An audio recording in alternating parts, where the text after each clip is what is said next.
So 10 years ago, I underwent genetic testing for the breast cancer gene.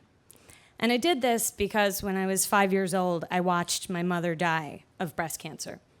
She was 26 when she was diagnosed, and she was 30 when she passed away. And her mother had also died when she was 5 years old. And my older sister died of a rare genetic liver disorder when she was only 9 months old. So it really only felt natural to me to try to figure out why this kept happening to people in my family. And the person that had a front row seat for all of this pain and death was my Aunt Anna.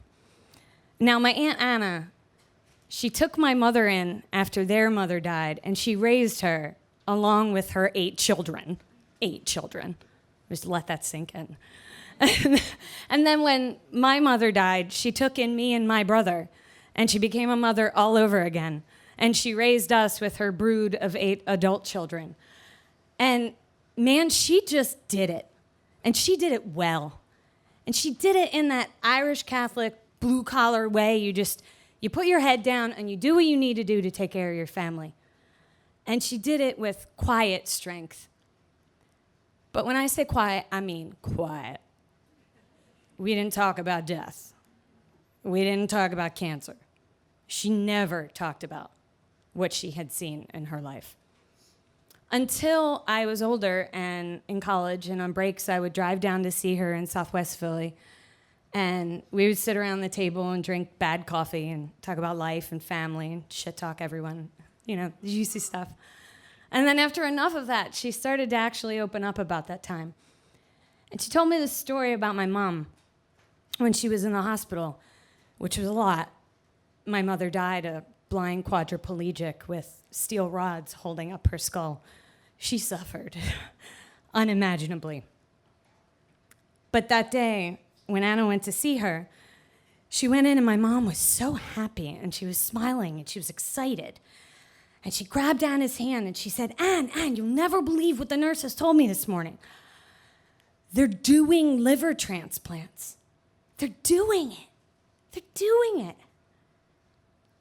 That was the thing that would have saved my sister's life.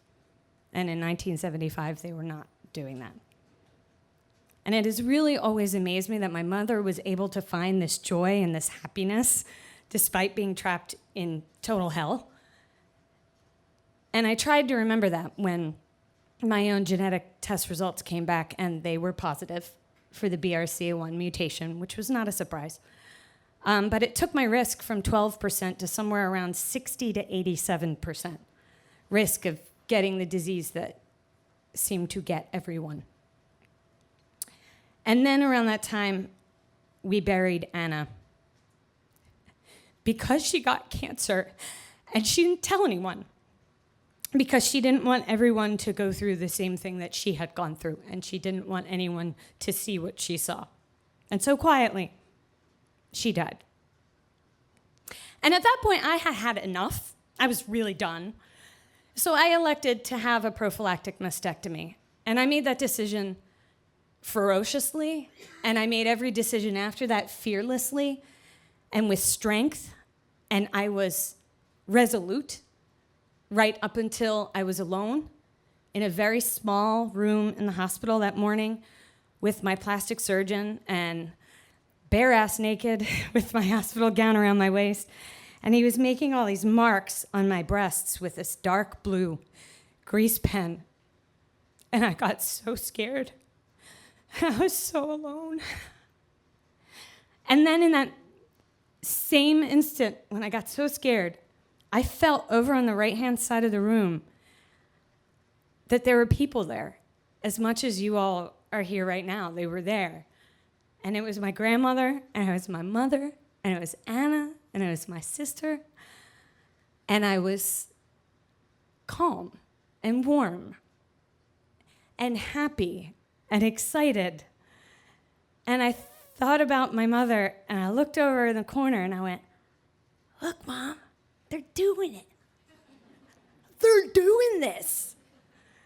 And that really is the spirit with which I've moved forward after this, is every time I'm walking through this world and I see something awesome or amazing or just beautiful. I look up at the sky and I share it with them.